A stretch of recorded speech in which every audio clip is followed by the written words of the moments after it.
fekk yooyu yëpp am na yoo xam ne yu amul importance la amul importance foofu boo demee ci fekkee fa dara te soxlaatoo ko xam nga xeen du amati foofu mer jalousie doo fa am iñaan bon bu ñu nekkee aljana benn pepp iñaan du nekk sa xol wala naza'naa maa fi suduurihim min ghillin noonoo gi nekkoon seen diggante avant ñu dugg dañ koy raxas ok donc kon rëyante amatu fa rëy xeen jalousie kañaan fiiraange bëgge nay jikko yu négatif yooyu yëpp nga xam ne moo ñuy sonal day évaporer dootul exister na bu ñu fa demee moo tax sëy bi nga njëkk am ak sa borom kër mën na nekk sëy bu am aal bu tàng mais bu ngeen demee aljana cofeel dëgg moo fay nekk seen diggante mbëggeel pire bu profond parce que aal bi ngeen amoon ci àddina dafa am lu ko waral dafa am loo xam ne lu positif la day mel ni ñaari énergie yu am doole yoo xam ne mënuñoo ànd kon dootul rax dara dootul rax mbëggeel gu raxul dara lay doon moom lay doon bu raxul dara lay doon bu ko defee moo tax bu ñu demee aljanna rek ñoom ñaar mën nañu bokkaat dund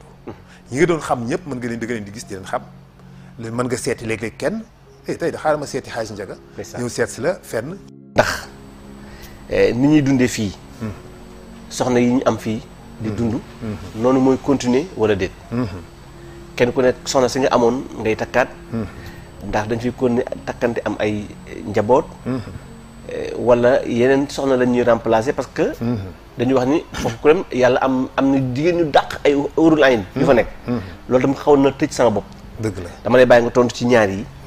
ma indi beneen ak judduwaat waa baax na ak judduwaat da bëgg tontu ma ñaar yi ba noppi waaw ma indi bële ma tëje ko ñu réew dugg ci yonent yàlla Yuusuf incha allah Hadj Ndiaga jaajëf bi ci jëkk muy doomu njaaloo du doon charia loolu la indi jullit yëpp ci àddina loolu lañ xam loolu lañ nangu ala kulli xaal loolu c'est compréhensif parce que ndono du rek problème mu lu rationnel alal dafa am àq te àq dafa dellu ci wàllu ruux ak wàllu deret xam nga ñun nit ñi bu ñuy àttee ci forme la ñuy àttee mais yàlla ci fond lay àttee ci fond waaw mbir yi dafa am ruux loo gis dafa am ruux est-ce que di nga wax ji sëy du dem ba tëdd ci lalu dee di maye bu boobaa moomatu la muy maye moomatu ko te boobu àndutut ak bu booba dañuy jàpp ne àndutut ak bu baax a baax ak sagom wala yëg na ni am na ku mu amal xeen yëg na ni man mi sama àddina jeex na rek mënuñu naa jël sama alal yëpp may ko kenn d'accord ki ko neex ci doom yi maanaam tey jii mën naa dem ba tëdd war a dee ma gis ne sama doom jëlee damaa manque problème neexuma diw nag moom laa gën a bëgg sama doom yi moom laa ma sa bëggee ba yëgee tey jii léegi ma dee te dañuy doon alal ji ñu séddoo ko ma jël alal yëpp may ko kay d'accord te loolu amatuma ci droit ndax xàq la bu mu moom même su dee sama noon sama doom boobu daf may doon gis nga même bu dee sa noon sa doom boobu daf lay doon normal waaye sa doom bi nga xam ne juru ko sëy te muy sa xarit ngeen bëggante amul droit doon la parce que baatin bi ruux bi lien boobu liaison boobu amul ak moom waaye quant à le reste loolu xalaatu nit la seen du ku fu dem ca tuddam ku dem ca tuddam da ngay am bàkkaar loolu waxi picc la déedéet yooyu amul am nañu sax am nañu ba àgg sax ni moom doom jooju du dem àjjana mais laaraaf lay dem xam nga wax dëgg yàlla nit ku nite boo àttee loolu war nga ni kon yàlla nga baal ma ci wax ji yàlla dafa injuste loolu lay nuru waaw mais loolu moom deful dara parce que moom deful dara deful benn faute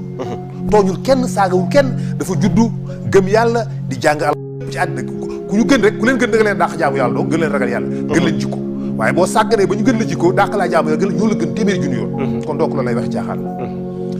sa deuxième question bi nga ni ndax bu ñu demaatee àjjana ndax soxna yi nga amoon fii nooy def ak ñoom te boo demee foofu yàlla may la nga gis fi yéen soxna yu gën a rafet nga takk leen ndax ñi nga doon sëyal fii ñoom ngay sëyal ba pare am na lu ma fàtte ci laaj bi tamit du des mooy ki nga xam te ne dafa am soxna génn àdduna bàyyi ko fi kooku amaat beneen borom kër waaw kooku génn àdduna wala mu tàggoog moom mu amaat beneen borom kër bu ñu dajee àjjana moom est-ce que du ko tax loolu di am loolu yow laa koy laaj parce que mën naa doon sa yaay mën na nekk ni yaayam ci baatin ci ruux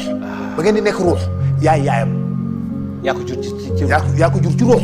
waaye ci zaahir moo la jur moo tax nga gént wala nga gént ñu la diw du sa baay xam nga dafay am sa baay bi la jur ñu la diw mii du sa baay diw mooy sa baay loolu dafay am ci gént. luy waral loolu. parce que diw mooy sa baay ci baatin mooy sa baay ci ruux kooku mais kii mooy sa baay ci géño d'accord kii moo la jur ci ruux kii jur la ci géño